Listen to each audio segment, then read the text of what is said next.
The Food Explorer, The True Adventures of the Globe-Trotting Botanist Who Transformed What America Eats is a biography written by National Geographic editor Daniel Stone in 2018.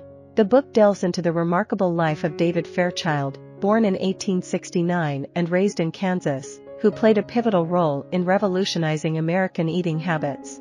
In a post-Civil War America dominated by monotonous diets of meat and potatoes, Fairchild's botanical expeditions took him to over 50 countries, introducing new and exotic foods to the United States, such as avocados, mangoes, kale, and designer hops.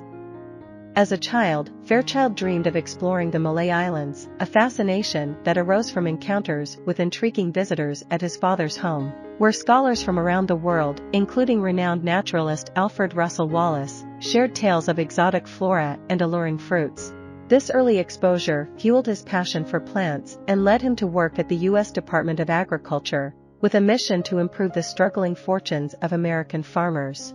During the late 19th century, most American farms were cultivating only a few crops, causing a market surplus that devastated farmers. In response, Fairchild embarked on his first expedition to Naples, Italy, funded by a Smithsonian grant, laying the foundation for his globe-trotting career in search of botanical treasures. In 1894, David Fairchild boards a steamer ship for a voyage across the Atlantic and encounters a fascinating fellow passenger, Barbara Lathrop, who regales him with tales of his globe-trotting adventures in exotic places like South America and Asia. Arriving in Naples, Fairchild unexpectedly becomes involved in a daring act of biopiracy.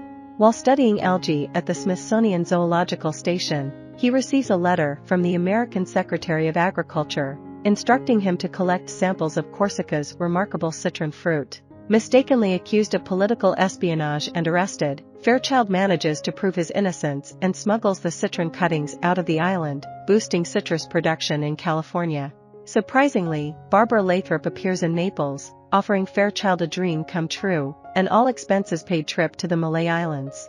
After some hesitation, Fairchild joins Lathrop's globe-trotting adventures, but their journey to the Malay archipelago encounters hostility from native islanders who have never seen light-skinned people before.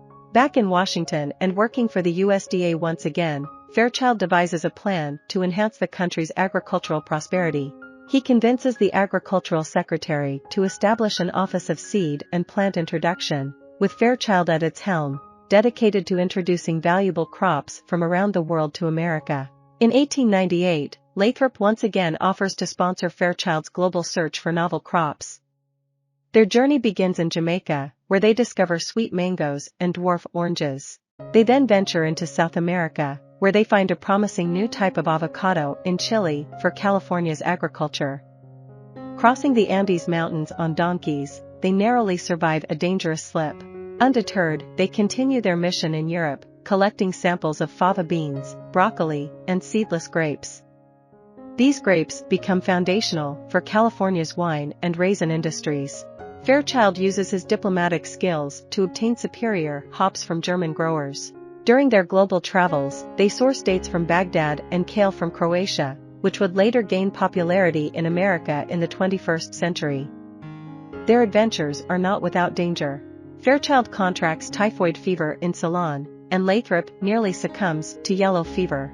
In Fiji, they encounter the practice of cannibalism, but Fairchild manages to placate the natives with the unusual gift of ice. In 1905, Fairchild marries Marion Bell, the younger daughter of Alexander Graham Bell. After furnishing the U.S. with a diverse array of crops, Fairchild's efforts have a lasting impact on American agriculture and cuisine. With 4,000 new or improved plants introduced, Fairchild eventually trades globetrotting for family life in Maryland. However, his legacy continues through others in the plant introduction office who continue the scavenger hunt. One notable figure is Frank Meyer, whose travels through China yield fruitful discoveries like soybeans and the Meyer lemon, but tragically ends with his death there. Fairchild's contributions extend beyond just fruits and vegetables.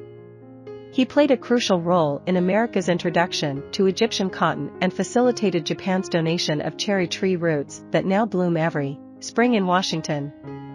As concerns about invasive foreign insects rise, Congress passes the Plant Quarantine Act of 1912. Although the Office of Seed and Plant Introduction eventually closes in the 1920s, Fairchild's efforts significantly contributed to the diversification and economic strength of American agriculture. Daniel Stone highlights that in the 19th century, America's goal wasn't just farming, but constructing an industrial agricultural system bigger and more profitable than ever before. Fairchild's undertaking of this work made the country richer and more advanced, leaving a lasting impact on its agricultural landscape. I hope you enjoyed this video. Leave a like if you did and be sure to subscribe. Thank you.